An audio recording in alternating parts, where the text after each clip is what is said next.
El conflicto de los siglos. Capítulo 19. Una profecía significativa. Un agricultor íntegro y de corazón recto, que había llegado a dudar de la autoridad divina de las Santas Escrituras, pero que deseaba sinceramente conocer la verdad, fue el hombre especialmente escogido por Dios para dar principio a la proclamación de la segunda venida de Cristo. Como otros muchos reformadores, Guillermo Miller había batallado con la pobreza en su juventud y así había aprendido grandes lecciones de energía y abnegación. Los miembros de la familia de que descendía se habían distinguido por un espíritu independiente y amante de la libertad, por su capacidad de resistencia y ardiente patriotismo. Y estos rasgos sobresalían también en el carácter de Guillermo.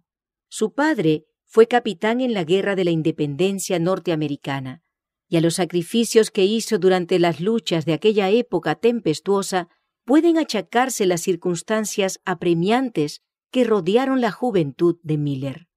Poseía una robusta constitución, y ya desde su niñez dio pruebas de una inteligencia poco común que se fue acentuando con la edad. Su espíritu era activo y bien desarrollado, y ardiente su sed de saber. Aunque no gozara de las ventajas de una instrucción académica, su amor al estudio y el hábito de reflexionar cuidadosamente, junto con su agudo criterio, hacían de él un hombre de sano juicio y de vasta comprensión. Su carácter moral era irreprochable y gozaba de envidiable reputación, siendo generalmente estimado por su integridad, su frugalidad y su benevolencia. A fuerza de energía y aplicación, no tardó en adquirir bienestar, si bien conservó siempre sus hábitos de estudio. Desempeñó con éxito varios cargos civiles y militares, y el camino hacia la riqueza y los honores parecía estarle ampliamente abierto. Su madre era mujer de verdadera piedad, de modo que durante su infancia estuvo sujeto a influencias religiosas. Sin embargo, siendo aún niño, tuvo trato con deístas, cuya influencia fue reforzada por el hecho de que la mayoría de ellos eran buenos ciudadanos y hombres de disposiciones humanitarias y benévolas. Viviendo como vivían en medio de instituciones cristianas, sus caracteres habían sido modelados hasta cierto punto por el medio ambiente. Debían a la Biblia las cualidades que les granjeaban respeto y confianza, y no obstante, tan hermosas dotes se habían malogrado hasta ejercer influencia contra la palabra de Dios. Al rozarse con esos hombres, Miller llegó a adoptar sus opiniones. Las interpretaciones corrientes de las Sagradas Escrituras presentaban dificultades que le parecían insuperables, pero como al paso que sus nuevas creencias le hacían rechazar la Biblia, no le ofrecían nada mejor con que sustituirla. Distaba mucho de estar satisfecho. Sin embargo, conservó esas ideas cerca de 12 años. Pero a la edad de 34, el Espíritu Santo obró en su corazón y le hizo sentir su condición de pecador. No hallaba en su creencia anterior seguridad alguna de dicha para más allá de la tumba. El porvenir se le presentaba sombrío y tétrico. Refiriéndose años después a los sentimientos que le embargaban en aquel entonces, dijo: «El pensar en el aniquilamiento me helaba y me estremecía, y el tener que dar cuenta me parecía entrañar destrucción segura para todos. El cielo antojábaseme de bronce sobre mi cabeza, y la tierra hierro bajo mis pies. La eternidad, ¿qué era? Y la muerte, ¿por qué existía? Cuanto más discurría, tanto más lejos estaba de la demostración. Cuanto más pensaba, tanto más divergentes eran las conclusiones a que llegaba. Traté de no pensar más, pero ya no era dueño de mis pensamientos. Me sentía verdaderamente desgraciado, pero sin saber por qué. Murmuraba y me quejaba, pero no sabía de quién. Sabía que algo andaba mal, pero no sabía ni dónde ni cómo encontrar lo correcto y justo. Gemía, pero lo hacía sin esperanza. En ese estado permaneció varios meses. De pronto, dice, el carácter de un Salvador se grabó hondamente en mi espíritu. Me pareció que bien podía existir un ser tan bueno y compasivo que expiara nuestras transgresiones y nos librara así de sufrir la pena del pecado. Sentí inmediatamente cuán amable había de ser este alguien y me imaginé que podría yo echarme en sus brazos y confiar en su misericordia. Pero surgió la pregunta: ¿cómo se puede probar la existencia de tal ser? Encontré que fuera de la Biblia no podía obtener prueba alguna de la existencia de semejante Salvador, o siquiera de una existencia futura. Discerní que la Biblia presentaba precisamente un Salvador como el que yo necesitaba, pero no veía cómo un libro no inspirado pudiera desarrollar principios tan perfectamente adaptados a las necesidades de un mundo caído. Me vi obligado a admitir que las Sagradas Escrituras debían ser una revelación de Dios. Llegaron a ser mi deleite y encontré en Jesús un amigo. El Salvador vino a ser para mí el más señalado entre 10,000, y las Escrituras, que antes eran oscuras y contradictorias, se volvieron entonces antorcha a mis pies y luz a mi senda. Mi espíritu obtuvo calma y satisfacción. Encontré que el Señor Dios era una roca en medio del océano de la vida. La Biblia llegó a ser entonces mi principal objeto de estudio, y puedo decir en verdad que la escudriñaba con gran deleite. Encontré que no se me había dicho nunca ni la mitad de lo que contenía. Me admiraba de que no hubiese visto antes su belleza y magnificencia y de que hubiese podido rechazarla.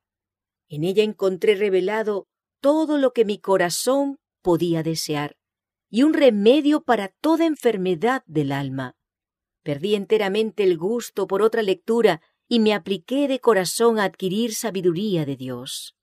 Miller hizo entonces pública profesión de fe en la religión que había despreciado antes. Pero sus compañeros incrédulos no tardaron en aducir todos aquellos argumentos de que él mismo había echado mano a menudo contra la autoridad divina de las Santas Escrituras. Él no estaba todavía preparado para contestarles, pero se dijo que si la Biblia es una revelación de Dios, debía ser consecuente consigo misma, y que habiendo sido dada para instrucción del hombre, debía estar adaptada a su inteligencia. Resolvió estudiar las Sagradas Escrituras por su cuenta y averiguar si toda contradicción aparente no podía armonizarse. Procurando poner a un lado toda opinión preconcebida y prescindiendo de todo comentario, comparó pasaje con pasaje con la ayuda de las referencias marginales y de la concordancia. Prosiguió su estudio de un modo regular y metódico, empezando con el Génesis y leyendo versículo por versículo. No pasaba adelante, sino cuando el que estaba estudiando quedaba aclarado, dejándole libre de toda perplejidad. Cuando encontraba algún pasaje oscuro, solía compararlo con todos los demás textos que parecían tener alguna referencia con el asunto en cuestión. Reconocía a cada palabra el sentido que le correspondía en el tema de que trataba el texto, y si la idea que de él se formaba armonizaba con cada pasaje colateral, la dificultad desaparecía. Así, cada vez que daba con un pasaje difícil de comprender, encontraba la explicación en alguna otra parte de las Santas Escrituras. A medida que estudiaba y oraba fervorosamente para que Dios le alumbrara, lo que antes le había parecido oscuro se le aclaraba. Experimentaba la verdad de las palabras del salmista: el principio de tus palabras alumbra. Haz entender a los simples. Con profundo interés estudió los libros de Daniel y el Apocalipsis, siguiendo los mismos principios de interpretación que en los demás libros de la Biblia. Y con gran gozo comprobó que los símbolos proféticos podían ser comprendidos. Vio que en la medida en que se habían cumplido, las profecías lo habían hecho literalmente, que todas las diferentes figuras, metáforas, parábolas, similitudes, etc., o estaban explicadas en su contexto inmediato, o los términos en que estaban expresadas eran definidos en otros pasajes, y que cuando eran así explicados, debían ser entendidos literalmente. Así me convencí, dice, de que la Biblia es un sistema de verdades reveladas dadas con tanta claridad y sencillez que el que anduviere en el camino trazado por ellas, por insensato que fuere, no tiene por qué extraviarse. Eslabón tras eslabón de la cadena de la verdad descubierta vino a recompensar sus esfuerzos a medida que paso a paso seguía las grandes líneas de la profecía. Ángeles del cielo dirigían sus pensamientos y descubrían las Escrituras a su inteligencia. Tomando por criterio el modo en que las profecías se habían cumplido en lo pasado, para considerar el modo en que se cumplirían las que quedaban aún por cumplirse, se convenció de que el concepto popular del reino espiritual de Cristo, un milenio temporal antes del fin del mundo, no estaba fundado en la palabra de Dios.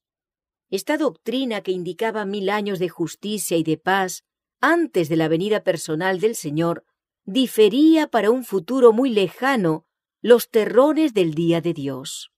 Pero por agradable que ella sea, es contraria a las enseñanzas de Cristo y de sus apóstoles, quienes declaran que el trigo y la cizaña crecerán juntos hasta la siega al fin del mundo, que los malos hombres y los engañadores irán de mal en peor, que en los postreros días vendrán tiempos peligrosos y que el reino de las tinieblas subsistirá hasta el advenimiento del Señor y será consumido por el espíritu de su boca y destruido con el resplandor de su venida. La doctrina de la conversión del mundo y del reino espiritual de Cristo no era sustentada por la Iglesia apostólica. No fue generalmente aceptada por los cristianos hasta casi a principios del siglo XVIII. Como todos los demás errores, este también produjo malos resultados. Enseñó a los hombres a dejar para un remoto porvenir la venida del Señor y les impidió que dieran importancia a las señales de su cercana llegada. Infundía un sentimiento de confianza y seguridad mal fundado y llevó a muchos a descuidar la preparación necesaria para ir al encuentro de su Señor. Miller encontró que la venida verdadera y personal de Cristo está claramente enseñada en las Santas Escrituras. San Pablo dice: «El Señor mismo descenderá del cielo con mandato soberano, con la voz del arcángel y con trompeta de Dios». Y el Salvador declara que verán al Hijo del Hombre viniendo sobre las nubes del cielo con poder y grande gloria. Porque como el relámpago sale del oriente y se ve lucir hasta el occidente, así será la venida del Hijo del Hombre.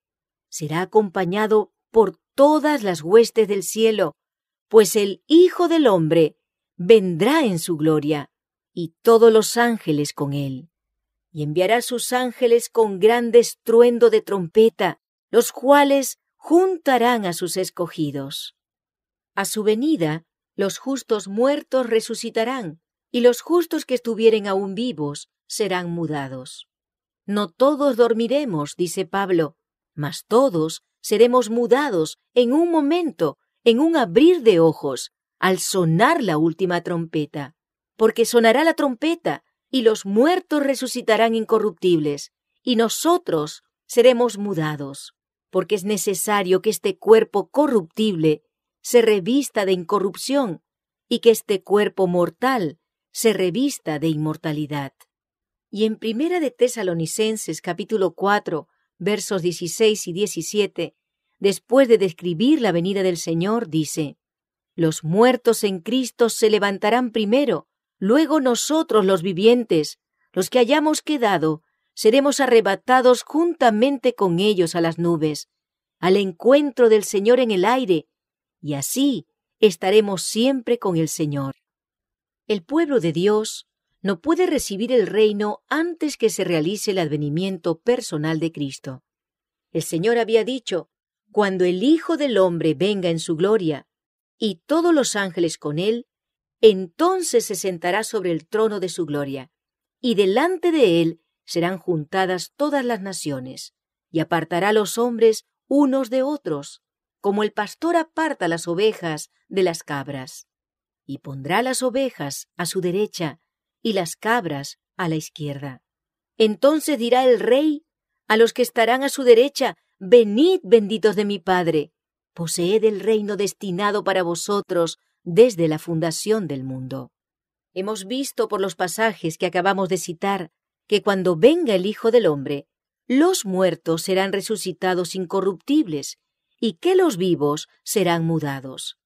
Este gran cambio los preparará para recibir el reino, pues San Pablo dice: la carne y la sangre no pueden heredar el reino de Dios, ni la corrupción hereda la incorrupción. En su estado presente, el hombre es mortal, corruptible, pero el reino de Dios será incorruptible y sempiterno. Por lo tanto, en su estado presente, el hombre no puede entrar en el reino de Dios. Pero cuando venga Jesús, concederá la inmortalidad a su pueblo, y luego los llamará a poseer el reino, del que hasta aquí solo han sido presuntos herederos. Estos y otros pasajes bíblicos probaron claramente a Miller que los acontecimientos que generalmente se esperaba que se verificasen antes de la venida de Cristo, tales como el reino universal de la paz y el establecimiento del reino de Dios en la tierra, debían realizarse después del segundo advenimiento. Además, todas las señales de los tiempos y el estado del mundo correspondían a la descripción profética de los últimos tiempos. Por el solo estudio de las Sagradas Escrituras, Miller tuvo que llegar a la conclusión de que el período fijado para la subsistencia de la tierra, en su estado actual, estaba por terminar. Otra clase de evidencia que afectó vitalmente mi espíritu, dice él, fue la cronología de las Santas Escrituras. Encontré que los acontecimientos predichos, que se habían cumplido en lo pasado, se habían desarrollado muchas veces dentro de los límites de un tiempo determinado. Los 120 años hasta el diluvio, Génesis capítulo 6, verso 3.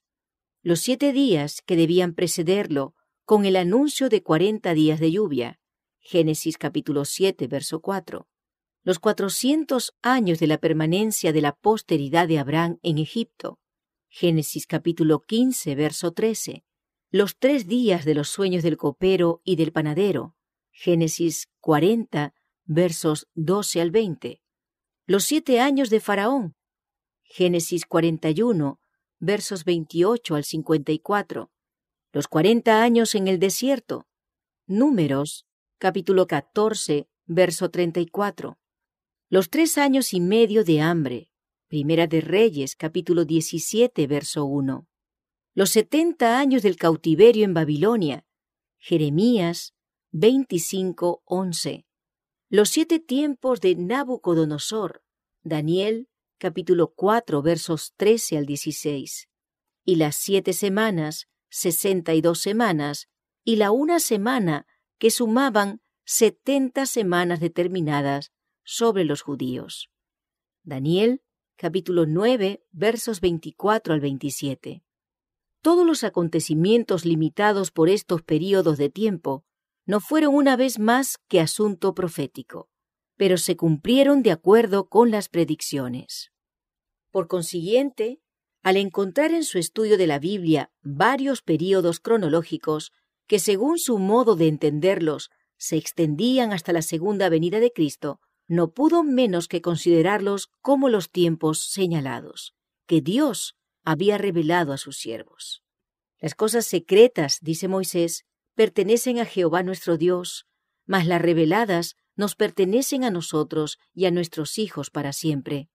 Y el Señor declara por el profeta Amós que no hará nada sin que revele su secreto a sus siervos, los profetas. Así que los que estudian la palabra de Dios pueden confiar que encontrarán indicado con claridad en las Escrituras el acontecimiento más estupendo que debe realizarse en la historia de la humanidad. Estando completamente convencido, dice Miller, de que toda escritura divinamente inspirada es útil, que en ningún tiempo fue dada por voluntad de hombre, sino que fue escrita por hombres santos inspirados del Espíritu Santo, y esto para nuestra esperanza, para que por la paciencia y por la consolación de las Escrituras tengamos esperanza. No pude menos que en considerar las partes cronológicas de la Biblia tan pertinentes a la palabra de Dios y tan acreedoras a que las tomáramos en cuenta como cualquiera otra parte de las Sagradas Escrituras. Pensé por consiguiente que al tratar de comprender lo que Dios, en su misericordia, había juzgado conveniente revelarnos, yo no tenía derecho para pasar por alto los períodos proféticos. La profecía que parecía revelar con la mayor claridad el tiempo del segundo advenimiento era la de Daniel 8:14. Hasta 2300 tardes y mañanas, entonces será purificado el santuario. Siguiendo la regla que se había impuesto de dejar que las Sagradas Escrituras se interpretasen a sí mismas, Miller llegó a saber que un día en la profecía simbólica representa un año. Vio que el período de los 2300 días proféticos, o años literales, se extendía mucho más allá del fin de la era judaica, y que por consiguiente no podía referirse al santuario de aquella economía.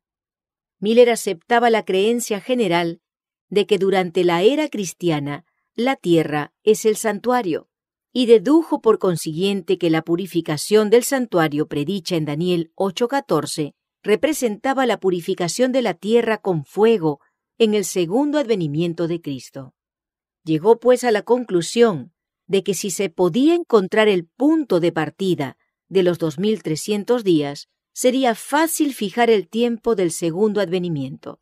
Así quedaría revelado el tiempo de aquella gran consumación, el tiempo en que concluiría el presente estado de cosas, con todo su orgullo y poder, su pompa y vanidad, su maldad y opresión, el tiempo en que la tierra dejaría de ser maldita, en que la muerte sería destruida y se daría el galardón a los siervos de Dios, a los profetas y santos, y a todos los que temen su nombre, el tiempo en que serían destruidos los que destruyen la tierra.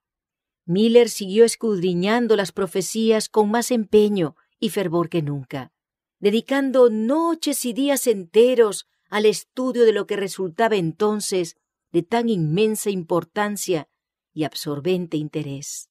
En el capítulo 8 de Daniel, no pudo encontrar guía para el punto de partida de los 2300 días.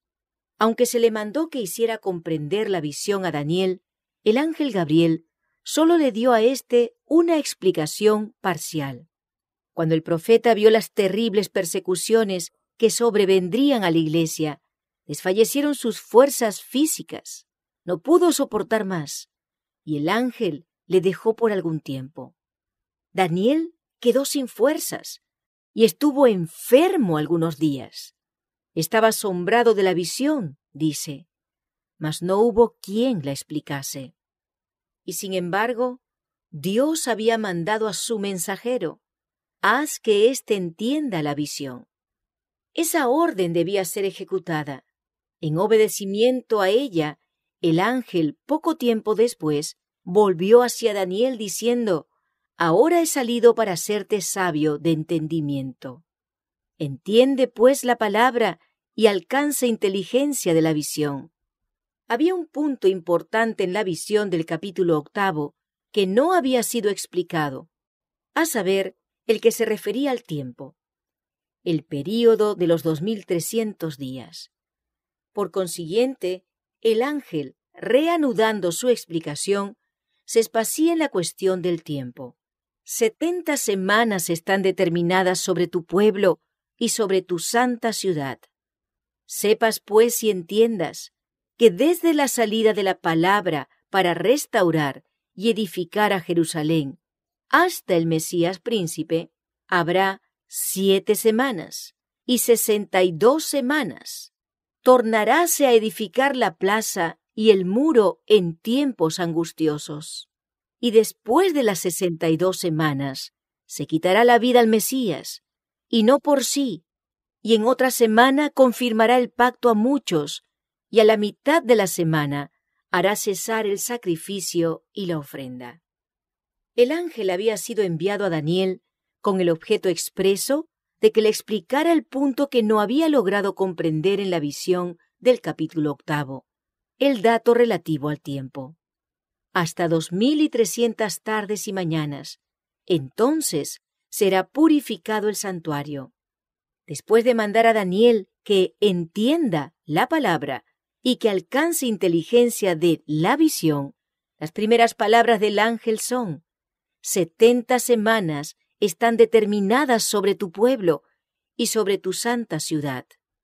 La palabra traducida aquí por determinadas significa literalmente descontadas.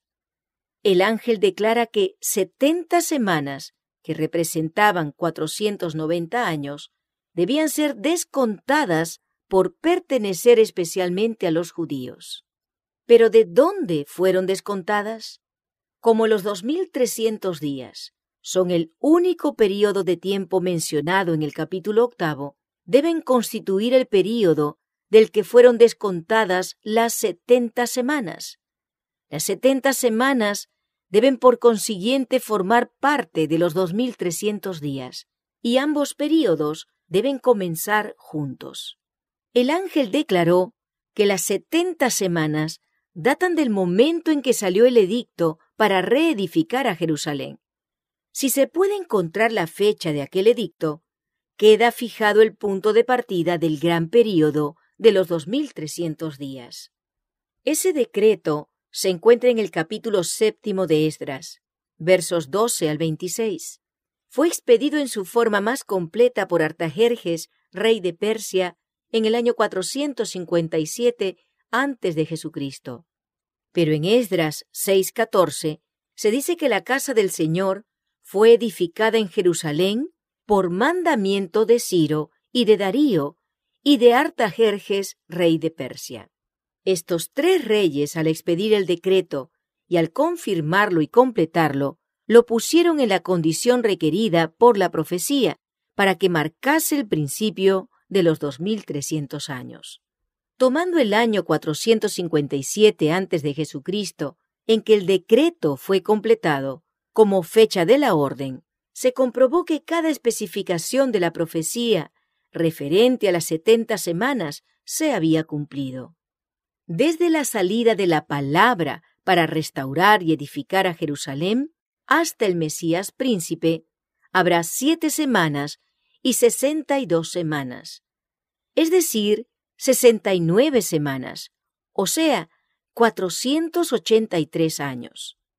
El decreto de Artajerjes fue puesto en vigencia en el otoño del año 457 a.C.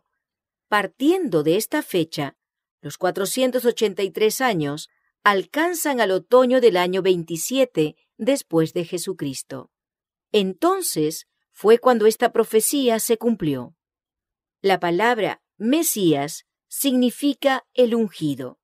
En el otoño del año 27 de Jesucristo, Cristo fue bautizado por Juan y recibió la unción del Espíritu Santo.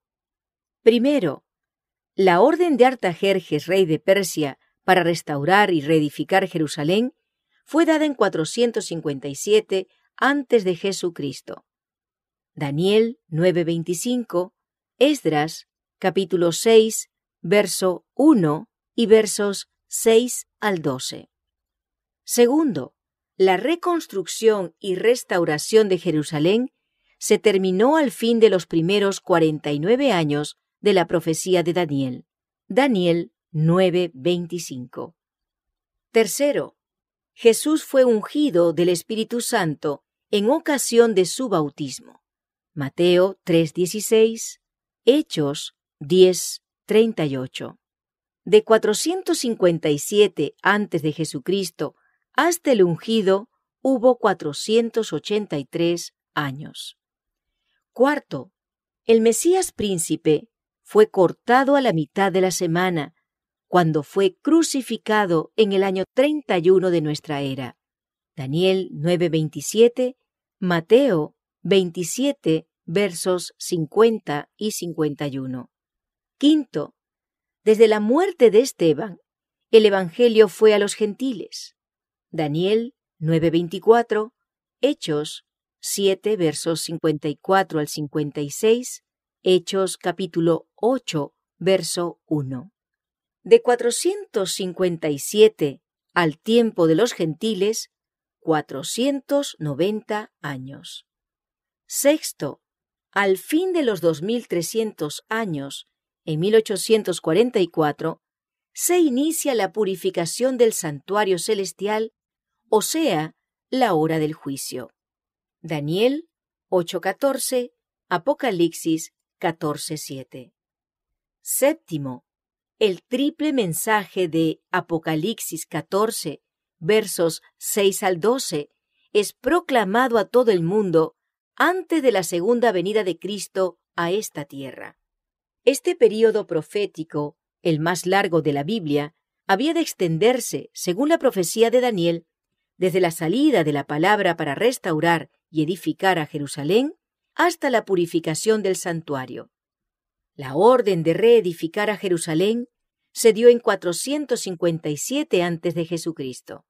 70 semanas, o 490 años, debían cortarse para los judíos, y al fin de este período, en el año 34 de nuestra era, se principió a predicar el Evangelio a los gentiles. Desde que comenzó el período, en 457 a.C., hasta el Mesías príncipe, iba a haber 69 semanas o 483 años. Precisamente en el momento predicho, en el otoño del 27 de Jesucristo, Jesús fue bautizado en el Jordán por Juan Bautista. Fue también ungido del Espíritu Santo e inició su ministerio público. A la mitad de la semana, o 3 años y medio más tarde, el Mesías fue cortado. El período completo de los 2300 días se extendía de 457 antes de Jesucristo hasta 1844 de nuestra era, cuando se inició en el cielo el juicio investigador. El apóstol Pedro testifica que a Jesús de Nazaret Dios le ungió con el Espíritu Santo y con poder. Y el mismo Salvador declara: «El Espíritu del Señor está sobre mí, por cuanto me ha ungido para anunciar buenas nuevas a los pobres». Después de su bautismo, Jesús volvió a Galilea, predicando el Evangelio de Dios y diciendo: «Se ha cumplido el tiempo». Y en otra semana confirmará el pacto a muchos. La semana de la cual se habla aquí es la última de las 70. Son los 7 últimos años del período concedido especialmente a los judíos. Durante ese plazo, que se extendió del año 27 al 34 de Jesucristo, Cristo, primero en persona y luego por intermedio de sus discípulos, presentó la invitación del Evangelio especialmente a los judíos. Cuando los apóstoles salieron para proclamar las buenas nuevas del reino, las instrucciones del Salvador fueron: «Por el camino de los gentiles no iréis, y en ciudad de samaritanos no entréis». A la mitad de la semana hará cesar el sacrificio y la ofrenda. En el año 31 de Jesucristo, 3 años y medio después de su bautismo, nuestro Señor fue crucificado. Con el gran sacrificio ofrecido en el Calvario, terminó aquel sistema de ofrendas que durante 4000 años había prefigurado al Cordero de Dios. El tipo se encontró con el antitipo, y todos los sacrificios y oblaciones del sistema ceremonial debían cesar. Las 70 semanas o 490 años concedidos a los judíos terminaron, como lo vimos, en el año 34 de Jesucristo. En dicha fecha, por auto del Sanedrín judaico, la nación selló su rechazamiento del Evangelio con el martirio de Esteban y la persecución de los discípulos de Cristo. Entonces el mensaje de salvación, no estando más reservado exclusivamente para el pueblo elegido, fue dado al mundo. Los discípulos, obligados por la persecución a huir de Jerusalén, andaban por todas partes predicando la palabra. Felipe, descendiendo a la ciudad de Samaria, les proclamó el Cristo. Pedro, guiado por Dios, dio a conocer el Evangelio al centurión de Cesarea, el piadoso Cornelio. El ardiente Pablo, ganado a la fe de Cristo, fue comisionado para llevar las alegres nuevas lejos a los gentiles. Hasta aquí, cada uno de los detalles de las profecías se ha cumplido de una manera sorprendente. Y el principio de las 70 semanas queda establecido irrefutablemente en el año 457 antes de Jesucristo y su fin en el año 34 de Jesucristo. Partiendo de esta fecha, no es difícil encontrar el término de los 2300 días. Las 70 semanas, o 490 días, descontadas de los 2300 días, quedaban 1810 días. Concluidos los 490 días, quedaban aún por cumplirse los 1810 días. Contando desde el 34 de Jesucristo, los 1810 años alcanzan al año 1844. Por consiguiente, los 2300 días de Daniel 8:14 terminaron en 1844. Al fin de este gran período profético, según el testimonio del ángel de Dios, el santuario debía ser purificado. De este modo, la fecha de la purificación del santuario, la cual se creía casi universalmente que se verificaría en el segundo advenimiento de Cristo, quedó definitivamente establecida. Miller y sus colaboradores creyeron primero que los 2300 días terminarían en la primavera de 1844, mientras que la profecía señala el otoño de ese mismo año. La mala inteligencia de este punto fue causa de desengaño y perplejidad para los que habían fijado para la primavera de dicho año el tiempo de la venida del Señor. Pero esto no afectó en lo más mínimo la fuerza de la argumentación que demuestra que los 2300 días terminaron en el año 1844 y que el gran acontecimiento representado por la purificación del santuario debía verificarse entonces. Al empezar a estudiar las Sagradas Escrituras como lo hizo, para probar que son una revelación de Dios, Miller no tenía la menor idea de que llegaría a la conclusión a que había llegado. Apenas podía él mismo creer en los resultados de su investigación, pero las pruebas de la Santa Escritura eran demasiado evidentes y concluyentes para rechazarlas. Había dedicado 2 años al estudio de la Biblia, cuando en 1818 llegó a tener la solemne convicción de que unos 25 años después aparecería Cristo para redimir a su pueblo. No necesito hablar, dice Miller, del gozo que llenó mi corazón ante tan embelecedora perspectiva, ni de los ardientes anhelos de mi alma para participar del júbilo de los redimidos.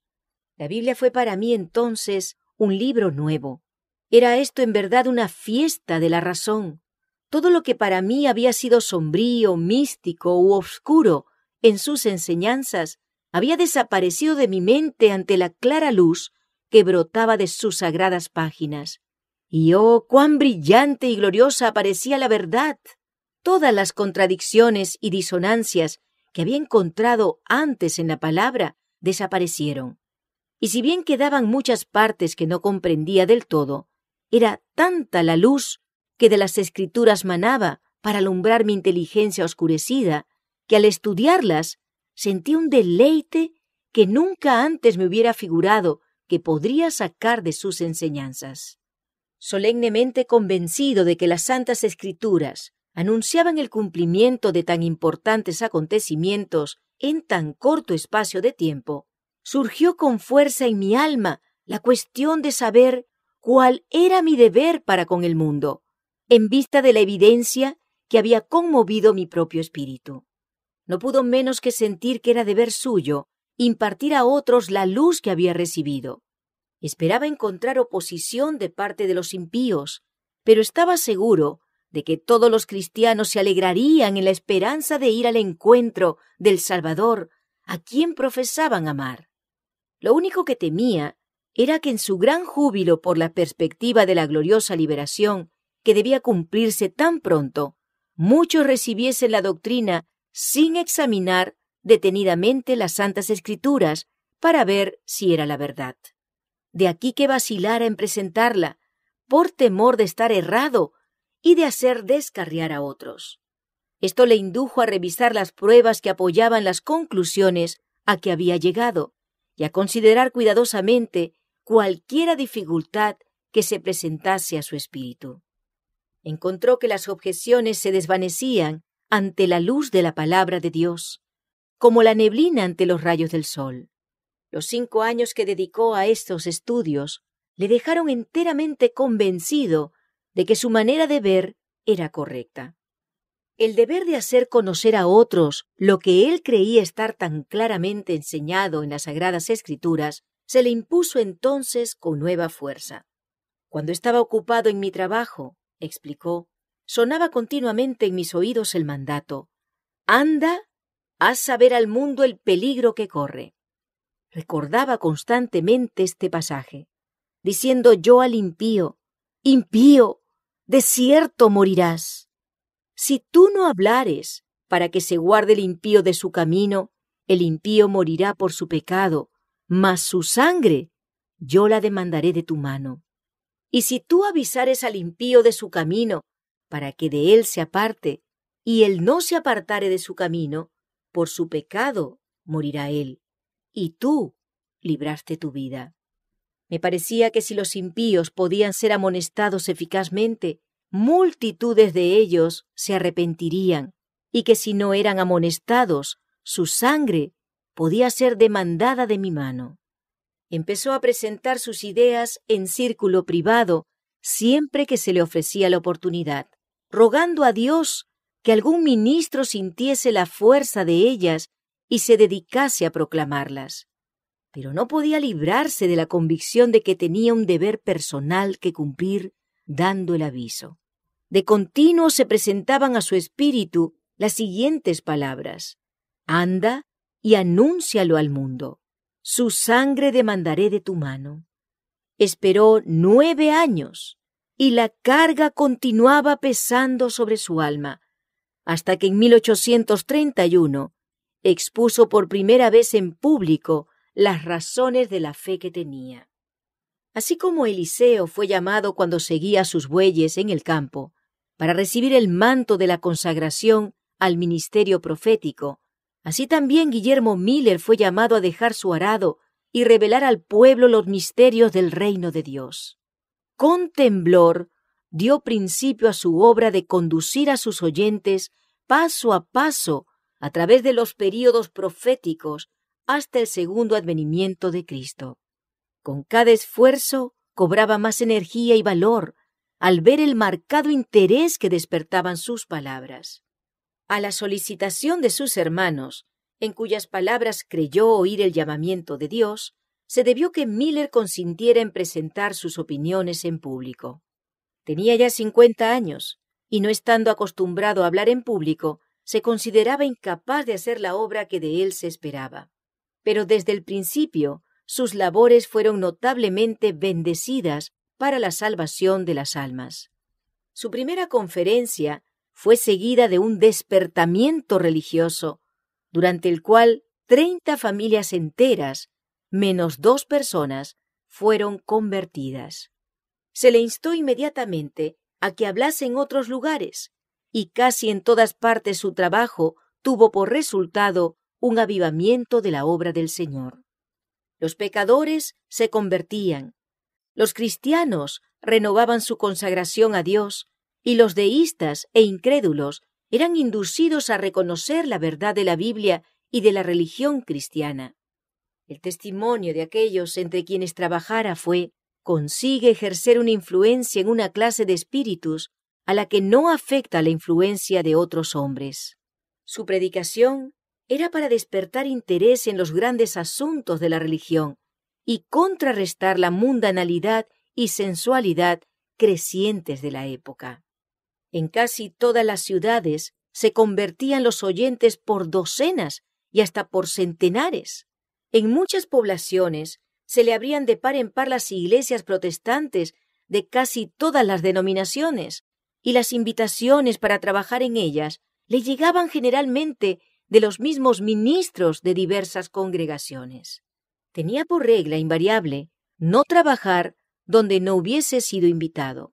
Sin embargo, pronto vio que no le era posible atender siquiera la mitad de los llamamientos que se le dirigían. Muchos que no aceptaban su modo de ver en cuanto a la fecha exacta del segundo advenimiento, estaban convencidos de la seguridad y proximidad de la venida de Cristo y de que necesitaban prepararse para ella. En algunas de las grandes ciudades, sus labores hicieron extraordinaria impresión. Hubo taberneros que abandonaron su tráfico y convirtieron sus establecimientos en salas de culto. Los garitos eran abandonados. Incrédulos, deístas, universalistas y hasta libertinos de los más perdidos, algunos de los cuales no habían entrado en ningún lugar de culto desde hacía años, se convertían. Las diversas denominaciones establecían reuniones de oración en diferentes barrios, y a casi cualquier hora del día los hombres de negocios se reunían para orar y cantar alabanzas. No se notaba excitación extravagante, sino que un sentimiento de solemnidad dominaba a casi todos. La obra de Miller, como la de los primeros reformadores, tendía más a convencer el entendimiento y a despertar la conciencia que a excitar las emociones. En 1833, Miller recibió de la Iglesia Bautista, de la cual era miembro, una licencia que le autorizaba para predicar. Además, buen número de los ministros de su denominación aprobaban su obra y le dieron su sanción formal mientras proseguía sus trabajos. Viajaba y predicaba sin descanso, si bien sus labores personales se limitaban principalmente a los estados del este y del centro de los Estados Unidos. Durante varios años, sufragó él mismo todos sus gastos de su bolsillo, y ni aún más tarde se le costearon nunca por completo los gastos de viaje a los puntos a donde se le llamaban.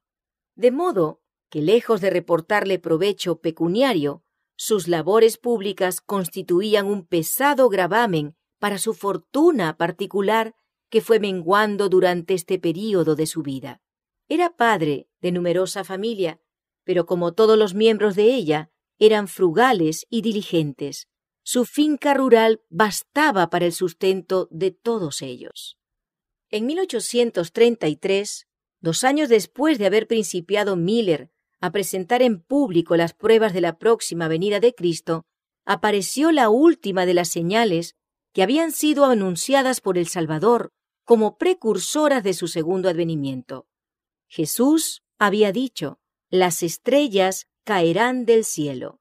Y Juan, al recibir la visión de las escenas que anunciarían el día de Dios, declara en el Apocalipsis: «Las estrellas del cielo cayeron sobre la tierra, como la higuera echa sus higos cuando es movida de gran viento».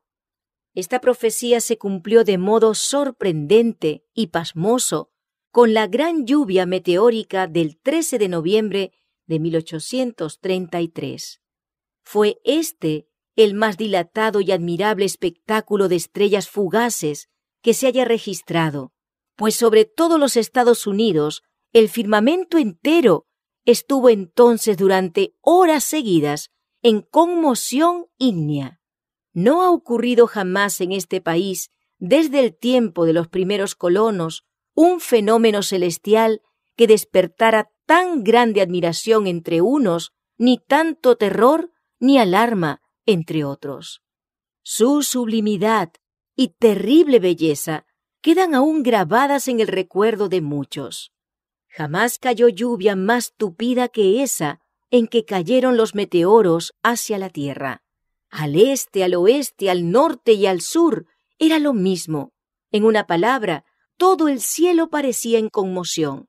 El espectáculo, tal como está descrito en el diario del profesor Silliman, fue visto por toda la América del Norte. Desde las 2 de la madrugada hasta la plena claridad del día, en un firmamento perfectamente sereno y sin nubes, todo el cielo estuvo constantemente surcado por una lluvia incesante de cuerpos que brillaban de modo deslumbrador. En verdad, ninguna lengua podría describir el esplendor de tan hermoso espectáculo. Nadie que no lo haya presenciado puede formarse exacta idea de su esplendor. Parecía que todas las estrellas del cielo se hubiesen reunido en un punto cerca del cénit y que fuesen lanzadas de allí con la velocidad del rayo en todas las direcciones del horizonte, y sin embargo no se agotaban. Con toda rapidez seguíanse por miles unas tras otras, como si hubiesen sido creadas para el caso. Es imposible contemplar una imagen más exacta de la higuera que deja caer sus higos cuando es sacudida por un gran viento. En el Journal of Commerce de Nueva York, del 14 de noviembre, se publicó un largo artículo referente a este maravilloso fenómeno, y en él se leía la siguiente declaración: «Supongo que ningún filósofo ni erudito ha referido o registrado jamás un suceso como el de ayer por la mañana. Hace 1800 años, un profeta lo predijo con toda exactitud. Si entendemos que las estrellas que cayeron eran estrellas errantes o fugaces, que es el único sentido verdadero y literal. Así se realizó la última de las señales de su venida, acerca de las cuales Jesús había dicho a sus discípulos: «Cuando viereis todas estas cosas, sabed que está cercano, a las puertas». Después de estas señales, Juan vio que el gran acontecimiento que debía seguir consistía en que el cielo desaparecería como un libro cuando es arrollado. Mientras que la tierra era sacudida, las montañas y las islas eran movidas de sus lugares, y los impíos, aterrorizados, trataban de esconderse de la presencia del Hijo del Hombre. Muchos de los que presenciaron la caída de las estrellas la consideraron como un anuncio del juicio venidero, como un signo precursor espantoso, un presagio misericordioso de aquel grande y terrible día. Así fue dirigida la atención del pueblo hacia el cumplimiento de la profecía, y muchos fueron inducidos a hacer caso del aviso del segundo advenimiento. En 1840, otro notable cumplimiento de la profecía despertó interés general. 2 años antes, Josías Leach, uno de los principales ministros que predicaban el segundo advenimiento, publicó una explicación del capítulo 9 del Apocalipsis, que predecía la caída del Imperio Otomano. Según sus cálculos, esa potencia sería derribada en el año 1840 de Jesucristo, durante el mes de agosto, y pocos días antes de su cumplimiento escribió: «Admitiendo que el primer período de 150 años se haya cumplido exactamente antes de que Deacoses subiera al trono con permiso de los turcos, y que los 391 años y 15 días comenzaran al terminar el primer período, terminarán el 11 de agosto de 1840, día en que puede anticiparse que el poder otomano en Constantinopla será quebrantado. Y esto es lo que creo que va a confirmarse». En la fecha misma que había sido especificada, Turquía aceptó por medio de sus embajadores la protección de las potencias aliadas de Europa y se puso así bajo la tutela de las naciones cristianas. El acontecimiento cumplió exactamente la predicción. Cuando esto se llegó a saber, multitudes se convencieron de que los principios de interpretación profética adoptados por Miller y sus compañeros eran correctos, con lo que recibió un impulso maravilloso el movimiento adventista. Hombres de saber y de posición social se adhirieron a Miller para divulgar sus ideas, y de 1840 a 1844 la obra se extendió rápidamente. Guillermo Miller poseía grandes dotes intelectuales, disciplinadas por la reflexión y el estudio, y a ellas añadió la sabiduría del cielo a ponerse en relación con la fuente de la sabiduría. Era hombre de verdadero valer, que no podía menos que imponer respeto y granjearse el aprecio donde quiera que supiera estimarse la integridad, el carácter y el valor moral. Uniendo verdadera bondad de corazón a la humildad cristiana y al dominio de sí mismo, era atento y afable para con todos, y siempre listo para escuchar las opiniones de los demás y pesar sus argumentos. Sin apasionamiento ni agitación, examinaba todas las teorías y doctrinas a la luz de la palabra de Dios, y su sano juicio y profundo conocimiento de las Santas Escrituras le permitían descubrir y refutar el error. Sin embargo, no prosiguió su obra sin encontrar violenta oposición. Como le sucediera a los primeros reformadores, las verdades que proclamaba no fueron recibidas favorablemente por los maestros religiosos del pueblo. Como éstos no podían sostener sus posiciones apoyándose en las Santas Escrituras, se vieron obligados a recurrir a los dichos y doctrinas de los hombres, a las tradiciones de los padres. Pero la palabra de Dios era el único testimonio que aceptaban los predicadores de la verdad del segundo advenimiento. La Biblia, y la Biblia sola, era su consigna. La falta de argumentos bíblicos de parte de sus adversarios era suplida por el ridículo y la burla. Tiempo, medios y talentos fueron empleados en difamar a aquellos cuyo único crimen consistía en esperar con gozo el regreso de su Señor, y en esforzarse por vivir santamente y en exhortar a los demás a que se preparasen para su aparición. Serios fueron los esfuerzos que se hicieron para apartar la mente del pueblo del asunto del segundo advenimiento.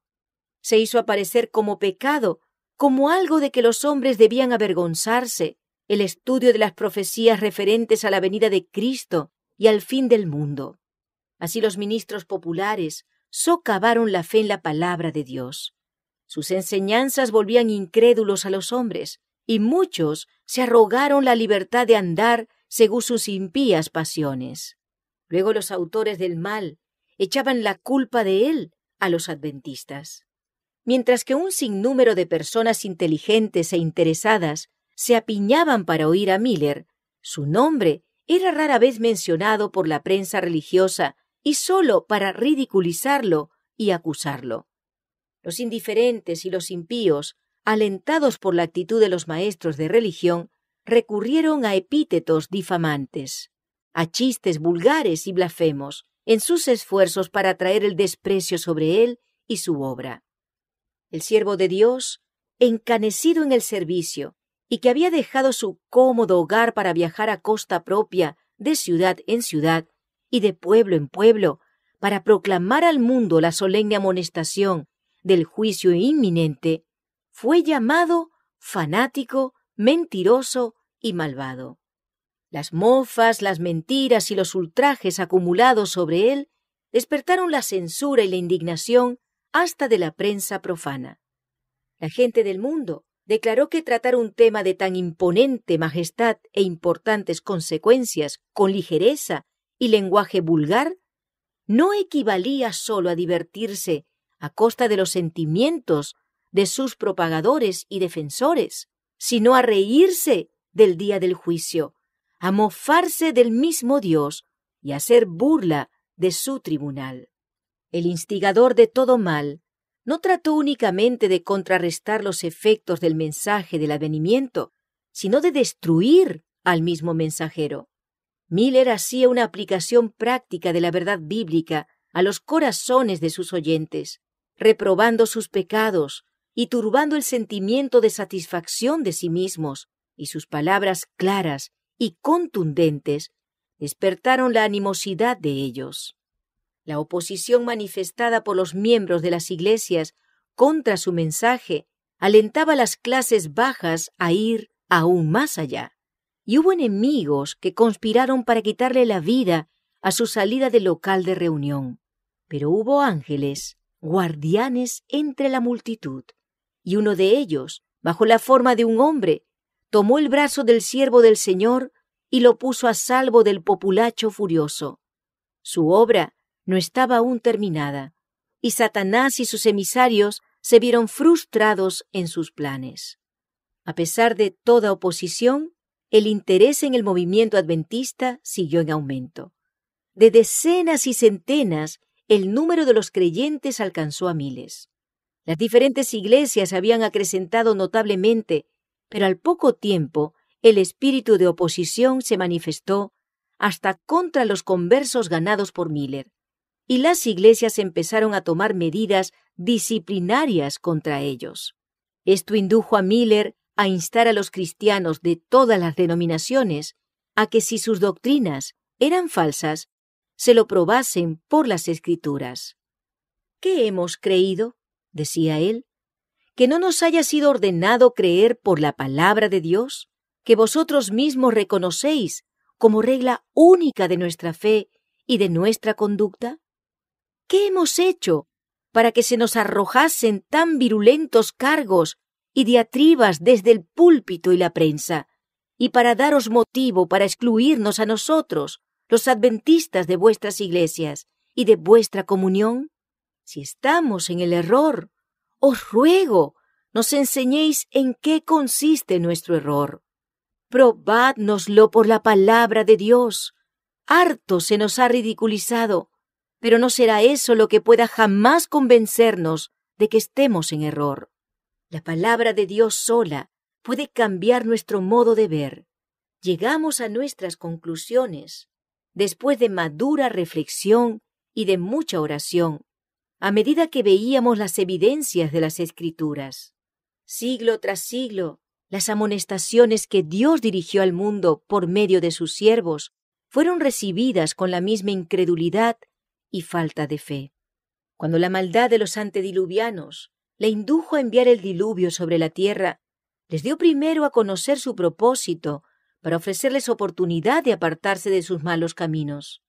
Durante 120 años oyeron resonar en sus oídos la amonestación que los llamaba al arrepentimiento, no fuese que la ira de Dios los destruyese.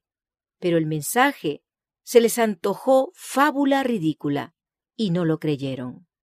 Envalentonándose en su maldad, se mofaron del mensajero de Dios, se rieron de sus amenazas y hasta le acusaron de presunción. ¿Cómo se atrevía él solo a levantarse contra todos los grandes de la tierra? Si el mensaje de Noé era verdadero, ¿por qué no lo reconocía por tal el mundo entero? ¿Y por qué no le daba crédito? Era la afirmación de un hombre contra la sabiduría de millares. No quisieron dar fe a la amonestación ni buscar protección en el arca. Los burladores llamaban la atención a las cosas de la naturaleza, a la sucesión invariable de las estaciones, al cielo azul que nunca había derramado lluvia, a los verdes campos refrescados por el suave rocío de la noche, y exclamaban: ¿no habla acaso en parábolas? Con desprecio declaraban que el predicador de la justicia era fanático rematado, y siguieron corriendo tras los placeres y andando en sus malos caminos con más empeño que nunca antes. Pero su incredulidad no impidió la realización del acontecimiento predicho. Dios soportó mucho tiempo su maldad, dándoles amplia oportunidad para arrepentirse, pero a su debido tiempo sus juicios cayeron sobre los que habían rechazado su misericordia. Cristo declara que habrá una incredulidad análoga respecto a su segunda venida.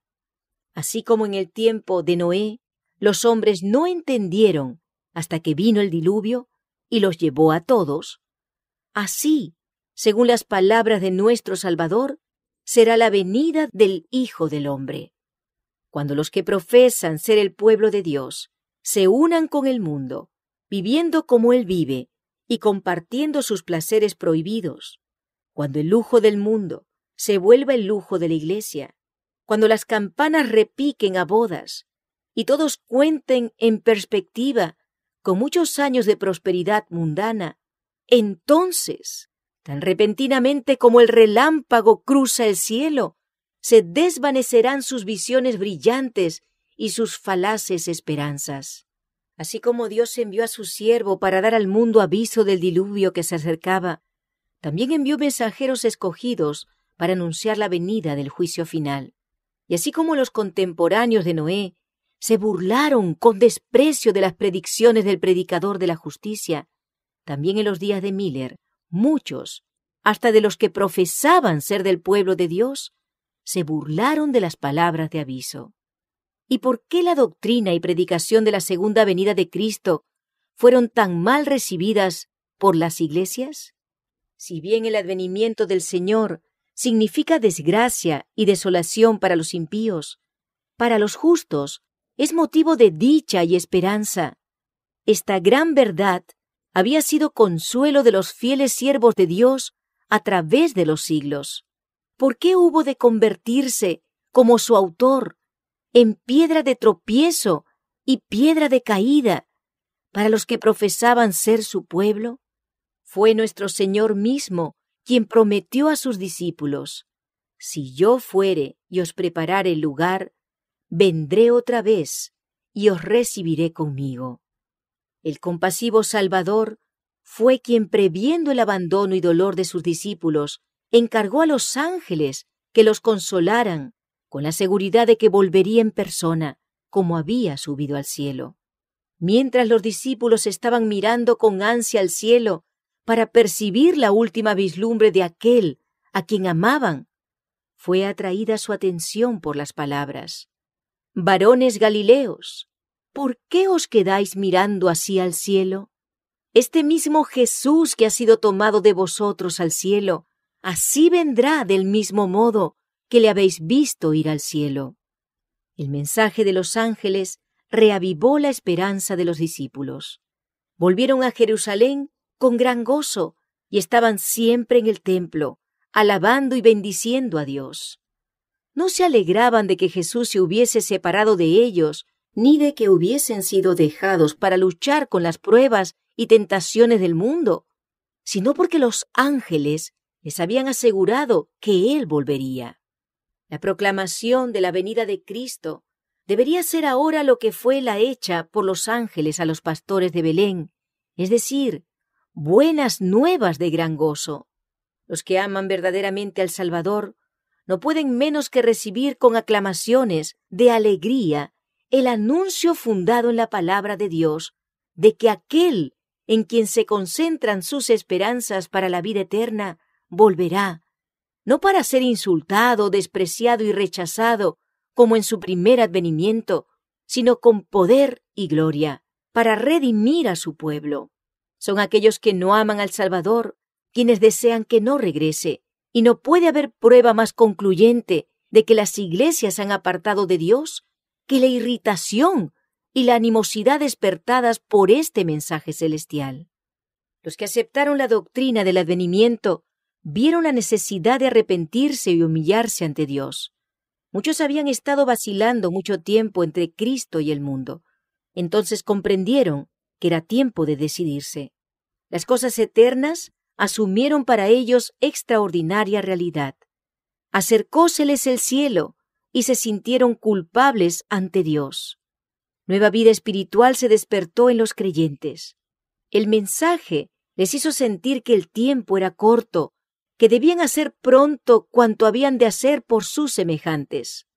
La tierra retrocedía, la eternidad parecía abrirse ante ellos, y el alma, con todo lo que pertenece a su dicha o infortunio inmortal, eclipsaba, por así decirlo, todo objeto temporal.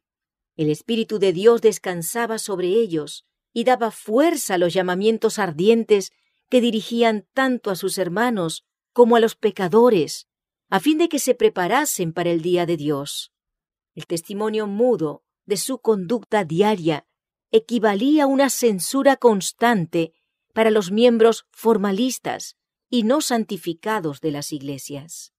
Estos no querían que se les molestara en su búsqueda de placeres, ni en su culto a Mamón, ni en su ambición de honores mundanos. De ahí la enemistad y oposición despertadas contra la fe adventista y los que la proclamaban.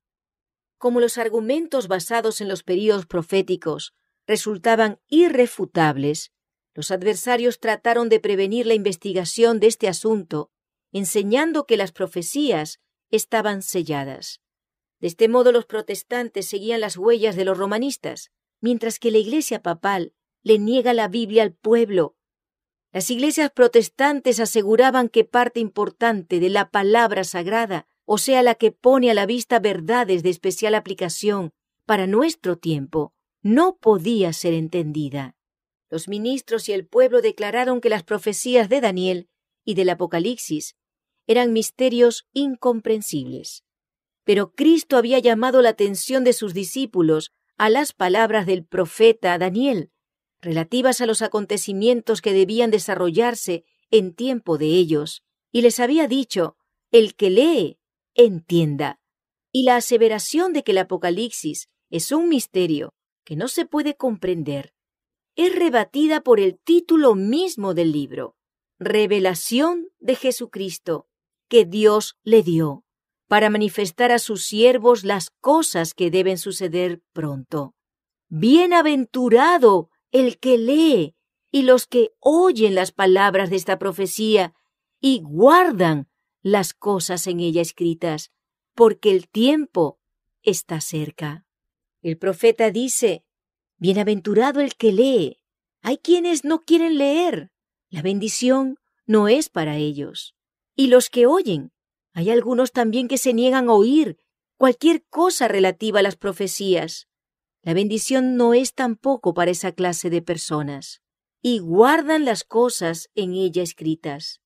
Muchos se niegan a tomar en cuenta las amonestaciones e instrucciones contenidas en el Apocalipsis.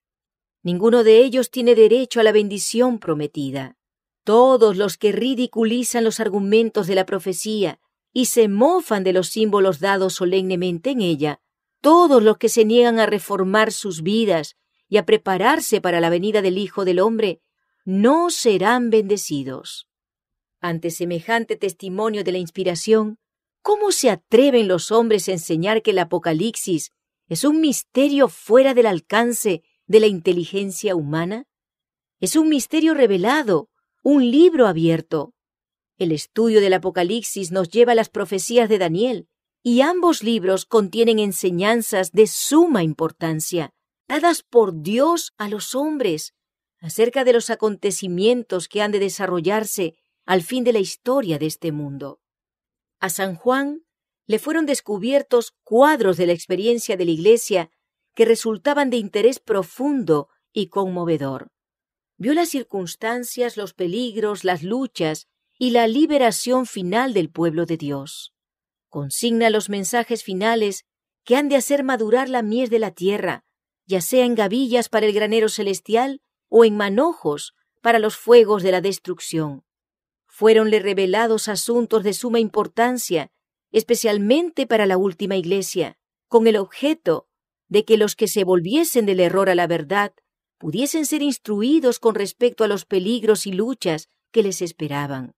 Nadie necesita estar a oscuras en lo que concierne a lo que ha de acontecer en la tierra. ¿Por qué existe, pues, esta ignorancia general acerca de tan importante porción de las Escrituras? ¿Por qué es tan universal la falta de voluntad para investigar sus enseñanzas? Es resultado de un esfuerzo del príncipe de las tinieblas para ocultar a los hombres lo que revela sus engaños. Por esto Cristo, el revelador, previendo la guerra que se haría al estudio del Apocalipsis, pronunció una bendición sobre cuantos leyesen, oyesen y guardasen las palabras de la